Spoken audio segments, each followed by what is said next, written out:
بسم اللہ الرحمن الرحیم حامدن و مصلیًا اما بعد قال اللہ تبارک و تعالی فی القرآن المجید اعوذ باللہ من الشیطان الرجیم بسم اللہ الرحمن الرحیم انما یعمر مساجد اللہ من آمن باللہ والیوم الآخر واقام الصلاة وآت الزکاة ولم یخش الا اللہ فعسى اولئک ان یکونوا من المہتدین۔ معزز سامعین اور ناظرین، آج کی نشست کا موضوع ہے مسجد کی اہمیت اور فضیلت۔ حضرات، دین اسلام میں مسجد کی بڑی قدر و منزلت ہے، اس لیے کہ مسجد اللہ کا وہ گھر ہے جہاں مسلمان دن اور رات میں 5 مرتبہ جمع ہو کر دین اسلام کا سب سے اہم فریضہ نماز ادا کر کے اپنے دلوں کو سکون اور اپنی آنکھوں کو ٹھنڈک پہنچاتے ہیں۔ مسجد وہ مقام ہے جہاں پر اللہ کے بندے اللہ کے سامنے سجدہ ریز ہوتے ہیں اور اس کے سامنے عاجزی و انکساری کا اظہار کرتے ہیں۔ مسجد وہ مقام ہے جہاں پر مومنین تقرب الہی کی خاطر مختلف عبادات انجام دیتے ہیں۔ مسجد وہ عظیم جگہ ہے جہاں مختلف طبقات سے تعلق رکھنے والے اور متفاوت درجات و مراتب کے لوگ ایک ہی صف میں کھڑے ہو کر ایک ہی امام کے پیچھے ایک ہی قبلے کی طرف رخ کر کے ایک ہی اللہ کے سامنے تمام مومنین، تمام مسلمان، سارے نمازی ایک ہی صف میں کھڑے ہو کر کے ایک اللہ کے سامنے اپنی بندگی کا اظہار کرتے ہیں اور اس کے سامنے راز و نیاز کی باتیں کرتے ہیں۔ مسجد وہ عظیم جگہ ہے جہاں پر اللہ کے گناہ گار بندے اللہ کے سامنے اپنے گناہوں پر آنسو بہاتے ہیں۔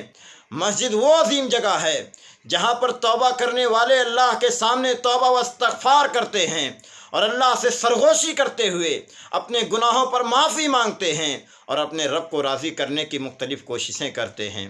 حضرات، دین اسلام میں، شریعت اسلامیہ میں مساجد کی بڑی اہمیت اور بڑی قدر و منزلت ہے۔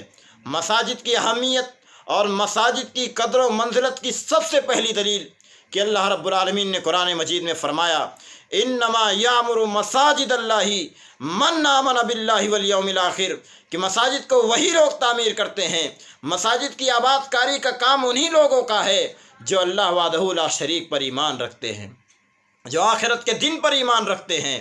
آپ اس آیت کریمہ پر غور کیجئے۔ اس آیت کریمہ پر غور کرنے پر ہمیں 2-3 باتیں معلوم ہوتی ہیں۔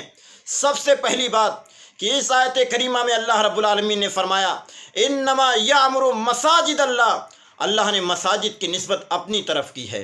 یہ مساجد کے شرف اور مساجد کی اہمیت کی سب سے بڑی دلیل ہے کہ اللہ نے مساجد کی نسبت اپنی طرف کی ہے۔ اور اس آیت کریمہ میں جو دوسری پوائنٹ ہے، جو دوسرے نقطے کی بات ہے، وہ یہ ہے کہ اللہ رب العالمین نے مساجد کی تعمیر اور تعمیر کے بعد ان کی آباد کاری کا کام یہ ان لوگوں کی طرف منسوب کیا ہے جو اللہ پہ ایمان رکھتے ہیں، جو آخرت کے دن پر ایمان رکھتے ہیں۔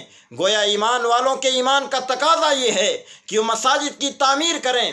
مساجد کی تعمیر کے بعد ان کو آباد کاری کا کام بھی وہ ایمان والوں کا ہے۔ اگر وہ اللہ پہ ایمان رکھتے ہیں، اگر آخرت کے دن پر ایمان رکھتے ہیں، تو ان کی ذمہ داری ہے کہ وہ مساجد کو تعمیر کریں۔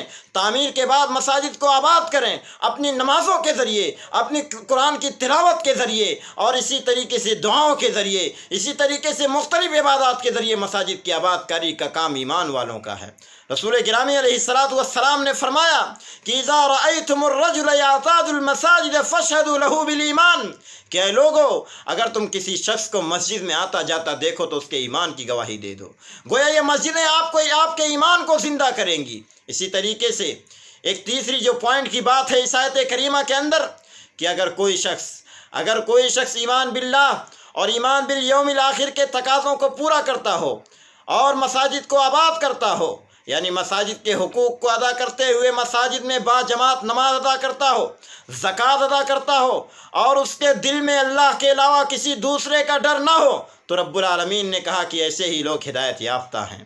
حضرات، اتنا ہی نہیں بلکہ جہاں پر اللہ رب العالمین نے مساجد کو آباد کرنے والوں کی اتنی فضیلت بیان کی ہے، ان کو ایمان والا قرار دیا ہے، مساجد کی تعمیر کرنے والوں کو ایمان والا قرار دیا ہے، مساجد کو آباد رکھنے والوں کو ایمان والا قرار دیا ہے، ان کی فضیلتیں بیان کی ہیں، ان کی اہمیت کو اجاگر کیا ہے۔ وہیں پر رب العالمین نے مساجد کو بے آباد چھوڑ دینے والوں کی، مساجد کو یوں ہی ویران چھوڑ دینے والوں کی رب العالمین نے مذمت بیان کی ہے، اور روئے زمین پر انہیں سب سے بڑا ظالم قرار دیا ہے۔ اللہ نے قرآن مجید کے اندر فرمایا وَمَنْ أَظْلَمُ مِمَّنْ مَنَعَ مَسَاجِدَ اللَّهِ أَنْ يُذْكَرَ فِيهَا اسْمُهُ وَسَعَىٰ فِي خَرَابِهَا۔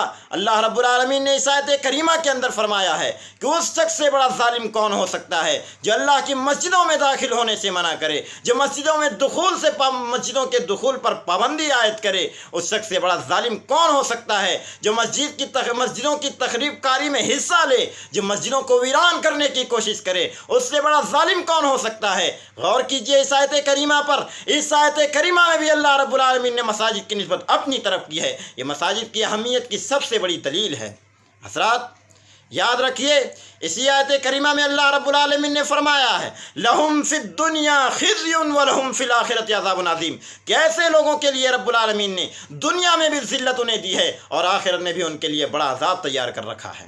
اس لیے اے مسلمانوں، مساجد کی تخریب کاری سے احتیاط کرو۔ اے مسلمانوں، مسجدوں کو آباد کرنے کی کوشش کرو۔ اے مسلمانوں، مسجدوں کی تعمیر کاری میں حصہ لو، مساجد کی آباد کاری میں اپنا ایک بڑا حصہ ڈالنے کی کوشش کرو۔ اور یاد رکھو مساجد کی تعمیر کا یہ مطلب ہرگز نہیں ہے کہ آپ اپنی دولت کا ایک بڑا حصہ لا کر مسجد کے حصے میں رکھ دیں اور پھر آپ اس سے بری الذمہ ہو جائیں۔ نہیں، بلکہ آپ کی ذمہ داری ہے کہ آپ نے مساجد کو تعمیر کیا ہے تو مساجد کو آباد کرنے کی بھی ذمہ داری آپ ہی کی ہے۔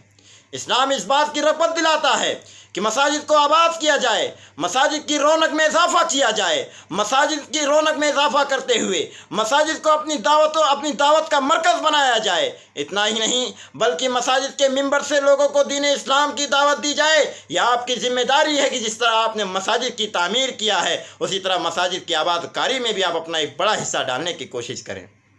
حضرات مساجد کی تعمیر کا مقصد یہی ہونا چاہیے کہ مساجد کے اندر باجماعت نماز ادا کیا جائے، اور اسی طریقے سے مساجد میں حلقات علم قائم کیا جائے، مساجد میں حلقات حفظ قرآن قائم کیا جائے، اور مساجد کی رونق میں اضافہ کیا جائے تاکہ یہ مساجد ہمیشہ آباد رہیں۔ اللہ رب العالمین نے قرآن مجید کے اندر ان لوگوں کی تعریف کی ہے جن کی تجارتیں، جن کے کاروبار، جن کے بزنس ان کی اقامت صلاۃ میں، ان کے ادائے زکوٰۃ میں رکاوٹ نہیں بننے پاتے ہیں۔ اللہ نے قرآن مجید کے اندر ایسے لوگوں کی تعریف بیان کی ہے۔ اس لیے اے مسلمانوں، تمہارے ایمان کی حفاظت چاہتے ہو، اے مسلمانوں اگر اپنے عقیدے کی حفاظت چاہتے ہو تو اپنے آپ کو مسجدوں سے جوڑے رکھو۔ یہ مسجدیں تمہارے عقیدے کی ضامن ہوں گی، یہ مسجدیں تمہارے ایمان کی محافظ ہوں گی، یہ مسجدیں تمہیں شرک و بدعات سے دور رکھیں گی، یہ مسجدیں تمہیں تمہارے رب سے جوڑے رکھیں گی، یہ مسجدیں تمہیں دنیا کی رنگینیوں سے بچائے رکھیں گی۔ اس لیے اگر اپنے آپ کو دنیا کی رنگینیوں سے بچانا چاہتے ہو، اگر اپنے تعلق کو اپنے رب سے جوڑنا چاہتے ہو تو مسلمانوں ضرورت اس بات کی ہے کہ اپنے آپ کو مسجدوں سے جوڑے رکھو، کہیں ایسا نہ ہو کہ دنیاوی خواہشات اور دنیاوی لہو و لعب کی لالچ میں آ کر کے، دنیاوی دولت کی لالچ میں آ کر کے تم مسجدوں میں حاضری دینے سے دور ہو جاؤ، تم مسجدوں میں حاضری نہ دے سکو، نتیجے میں تمہارا رب تم سے ناراض ہو جائے۔ اے مسلمانوں، وقت کا فائدہ اٹھاتے ہوئے تم مساجد کو آباد کرنے کی کوشش کرو اور اپنے باجماعت نماز ادا کرنے کی کوشش کرو۔ اللہ رب العالمین سے انہی چند باتوں پر اپنی بات ختم کرتا ہوں۔ اللہ تعالیٰ سے دعا کرتا ہوں کہ اللہ رب العالمین ہمیں مساجد کو آباد رکھنے کی توفیق عطا فرمائے۔ اللہ تعالیٰ ہمیں مساجد کی تعمیر کاری کے ساتھ ساتھ مساجد کی آباد کاری میں بھی حصہ لینے کی توفیق عطا فرمائے۔ آمین۔ والسلام علیکم ورحمۃ اللہ وبرکاتہ۔